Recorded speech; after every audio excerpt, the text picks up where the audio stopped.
Assalamualaikum warahmatullahi wabarakatuh. Jika kalian sudah membeli source code-nya, maka saya akan email ya melalui Google Drive kepada email Anda. Dan kita mulai untuk penginstalan dan juga cara penggunaannya ya. Nah, setelah saya email, maka kalian download saja untuk source code-nya, dan ini .library.zip ya. Ini kita unextract aja, ganti aja menjadi perpustakaan misalnya. Perpustakaan. Oke, ekstrak. Setelah diekstrak, ini ya, ini masuk lagi ke folder. Di dalam ini kita cut aja semuanya, select all ya, atau di cut aja ya, di cut. Masukkan ke folder perpustakaan dan dipaste ke sini. Nah, sudah oke. Nah, ini dihapus aja ya, karena ini nggak diperlukan lagi.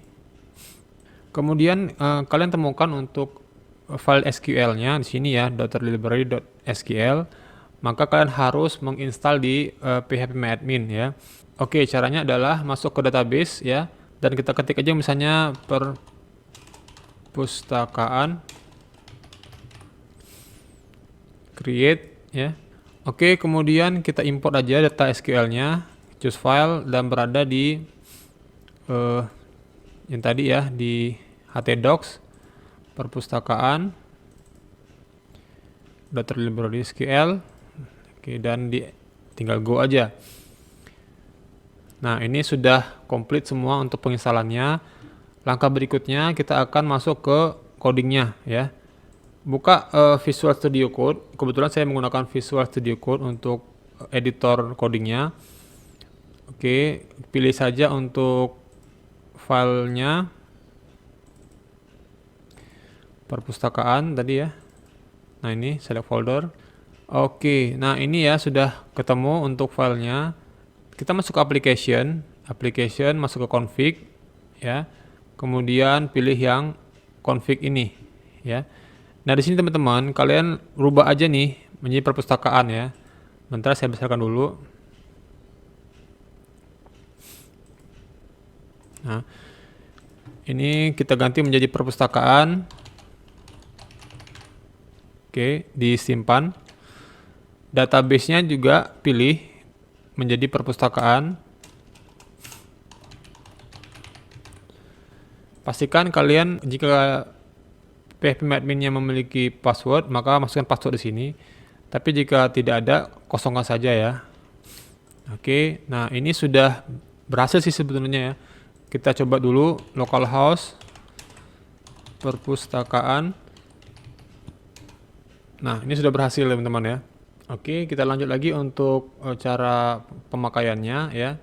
Nah, di sini saya menjelaskan terlebih dahulu, aplikasi ini memiliki dua user ya, admin dan siswa. Nah, untuk yang awalnya kita akan menggunakan siswa terlebih dahulu. Oke, coba kita tes dulu untuk yang si Ihya misalnya ini ya. Username itu menggunakan NIS ya, ataupun NIP, nomor induk siswa NIS ya. Nah, ini coba kita dulu masukkan untuk passwordnya juga ada di sini. Nah, di sini dashboard untuk si siswa. Nah, di sini disebutkan untuk jumlah siswanya ada berapa, jumlah buku keluarnya, ada total pinjaman. Nah, di sini juga ada, kita lihat top 5 murid yang pinjam buku dan top 5 buku terbanyak yang dipinjam ya. Nah, ini sih secara general untuk dashboardnya. Nah, kemudian untuk siswa memiliki cuma satu ya, satu untuk modulnya yaitu buku. Di sini kita bisa langsung pinjam bukunya, atau untuk melihat detailnya dulu. Nah, detailnya dulu ya, detailnya. Nah, ini misalnya. Nah, kita bisa lihat di sini teman-teman. Di sini ada harga buku. Di sini terkoneksi untuk denda yang akan dihitung jika ada keterlambatan pengembalian ke perpustakaan, dihitung dari harga bukunya ya.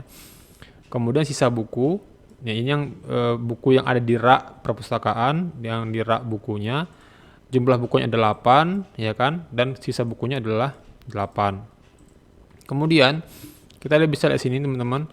Nah, di sini ada pinjam ya. Coba kita pinjam di sini. Nah, di sini buku berhasil dipinjam ya. Di sini lihat keranjangnya di sini. Coba kita pinjam lagi misalnya teknik pengolahan audio dan video misalnya. Nah ini. Nah, apa yang terjadi jika kita pinjam lagi dengan buku yang sama? Coba kita lihat di sini ya. Ini sudah dipinjam nih. Coba kita pinjam lagi nih, pinjam lagi. Nah, dia akan tolak karena ini sudah dipinjam. Hanya boleh satu akses buku saja. Kemudian masuk ke chart ya. Nah, di sini teman-teman. Ini kebetulan gambarnya kecil. Makanya tidak sesuai dia. Nah, di sini kita bisa hapus nih jika tidak jadi untuk peminjamnya. Kita hapus misalnya. Oke. Nah, balik ke buku lagi misalnya ya. Dia mau pinjam yang ini aja lah. Pinjam. Nah, kita lihat chartnya lagi. Nah, ini audio dan video dan komputer cerdas yang dipinjamnya. Oke, kita anggapnya sudah positif dia akan pinjam itu. Kemudian selesaikan pinjam buku. Nah, di sini teman-teman bisa cetak nih ya. Bisa cetak untuk peminjamannya PDF berupa PDF.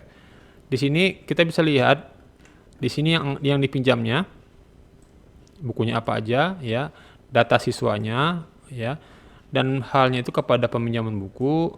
Halnya mengenai permohonan peminjaman buku dan kepada ETH-nya kepala perpustakaan sekolah ABCD ya, misalnya seperti itu. Ini kita terima ya teman-teman, kita terima untuk yang ditekan oleh si peminjam ya. Dan ini diberikan kepada bukti ke kita dan ini diberikan kepada. Nah, ini untuk tanda terimanya sudah oke ya. Nah, untuk peminjaman buku diberikan kepada si petugas perpustakaannya dan untuk tanda terima diberikan kepada kita yang sebagai peminjamnya, siswanya ya. Oke, next. Kita lanjut. Ini sudah oke untuk detail transaksi peminjaman dan lakukan transaksi. Nah, ini sudah nol chartnya dan kembali ke buku. Nah, di sini kita bisa lihat teman-teman, di sini sudah berkurang nih yang dipinjamnya tadi ya. Ini sudah berkurang 1. Nah, komputer cerdas juga sudah berkurang ya. Sudah berkurang. Nah, ini yang untuk si siswanya. Oke, untuk siswa sudah selesai. Kita lanjut ke untuk adminnya ya. Oke, untuk adminnya ya teman-teman, di sini ada menu ya, lebih banyak daripada siswa pastinya. Di sini ada user, buku, peminjaman, laporan dan logoutnya. Oke, untuk dashboardnya pun juga sama dengan siswa ya. Oke, kita lanjut aja untuk menu user. Nah, di sini user, di sini ada beberapa level ya, siswa dan admin ya. Kita bisa create di sini seperti biasa. Apakah aktif apa tidak ya. Ini pastikan dulu teman-teman. Kemudian buku ya, ini buku. Ini saya perkecil dulu. Oke. Nah, buku polanya seperti ini teman-teman. Kita bisa create di sini untuk penambahan buku yang baru ya, dan detailnya juga bisa terlihat di sini ya. Hampir sama dengan si siswa tadi ya. Nah, di sini setting untuk si tarifnya, tarif harga bukunya ya. Sisa bukunya berapa. Oke, untuk data peminjaman ini ya, teman-teman.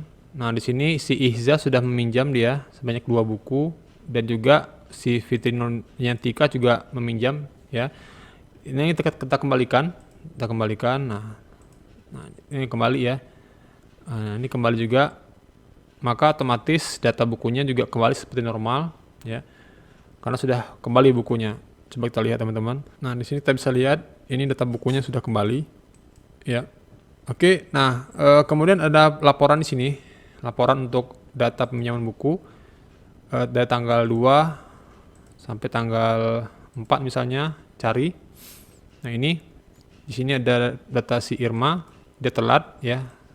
Telat 3 hari, maka dihitung dendanya. Dendanya di mana dihitung? Dari harga bukunya ya. Dihitung. Oke, ini laporan biayanya juga seperti itu, sama prinsipnya. Ini hanya data biaya saja. Nah, ini sama ya. Untuk pemakaiannya sudah selesai. Kita bisa lihat di sini teman-teman. Untuk pola codingnya itu relatif lebih sederhana. Saya buat supaya bagi kita pemula enak untuk memahami sebuah codingnya dan kita bisa ngulik dan kembangkan sesuai dengan kebutuhan kita ya. Oke, itu saja. Semoga bermanfaat untuk aplikasinya dan semoga sukses. Assalamualaikum warahmatullahi wabarakatuh.